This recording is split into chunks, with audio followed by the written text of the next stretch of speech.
As we journey through life, I found that one of the questions that we all at some point ask ourselves is the question for who am I and why am I here? Like, what are we even doing on this side of life? Why was I born?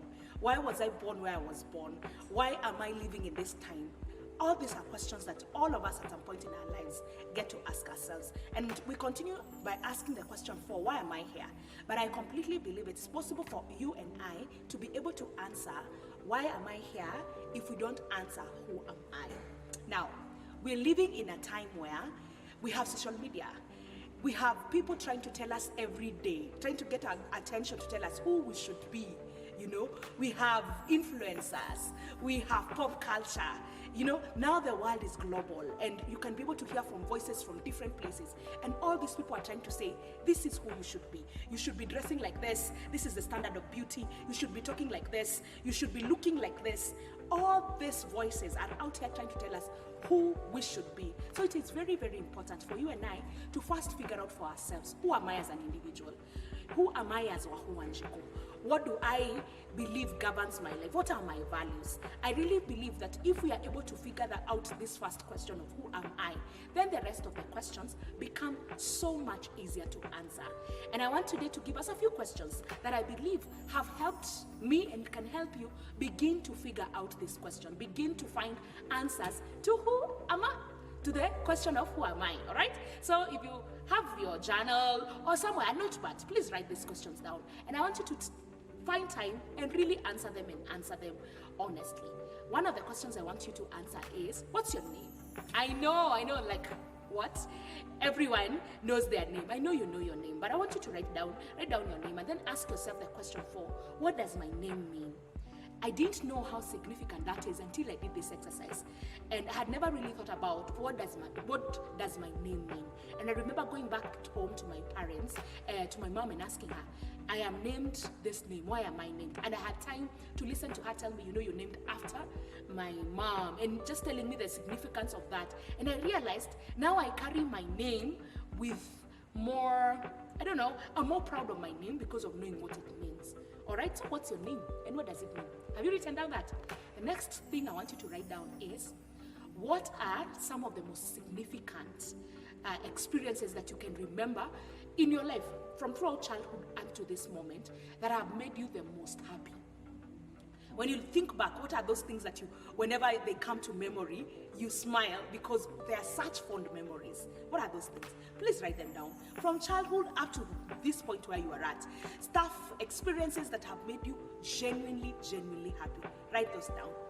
But on the flip side, I also want you to write down what are some of the things that you remember and are sad.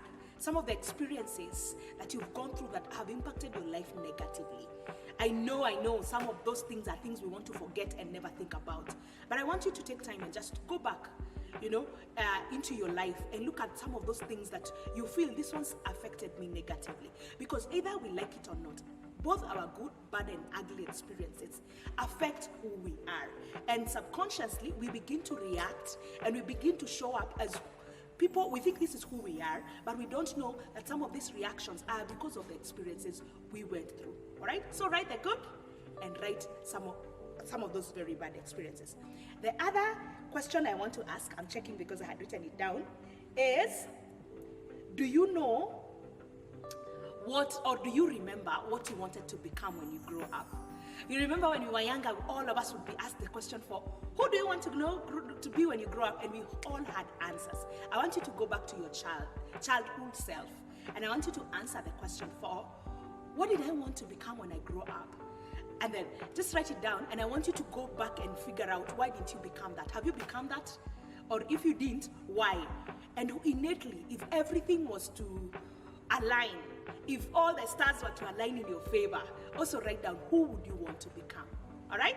So far, we've written the question of our name, our fondest memory, the most negative experience that you've had. We've also written down who we wanted to become when we were children, but also who would we want to become if the stars aligned, if we had everything in our favor, who would we want to become? Now, by writing these things down, I want you to spend time reflecting on the person that you desire, your perfect self, The person when you think about, you're like, this is who I would want to show up in the world. And ask yourself, do I show up as that person? Am I that person, or have I allowed myself to become a person that even I didn't want to become? Have I allowed outside influences to influence who I am? That's who I am now, right now, is not who I really wanted to become. Because there's so many people who, if you ask them, is this really who you wanted to be? It's not who they want. And it's because now they make their hair a certain way because, yeah, that's the trendy thing. Now they do their makeup a certain way because that's the trendy thing. But innately, they actually don't even like, that's not even their style. I want you to go back and appreciate your authentic self.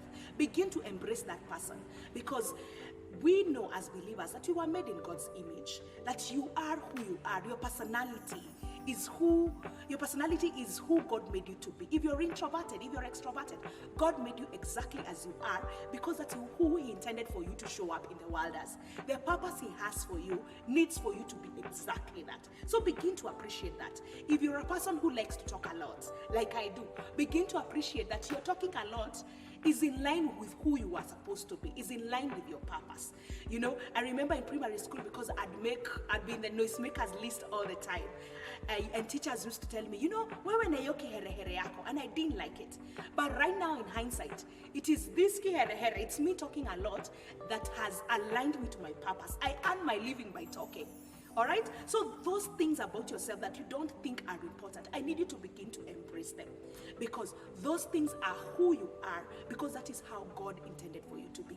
And there are some things that you've picked up that are not really who you are, but are based on experiences you've gone through. And if you intentionally are able to look down, reflect, then you're able to cut off the things that you know are not who you are, and take time to embrace who you really are. Again, the question for today is, who am I?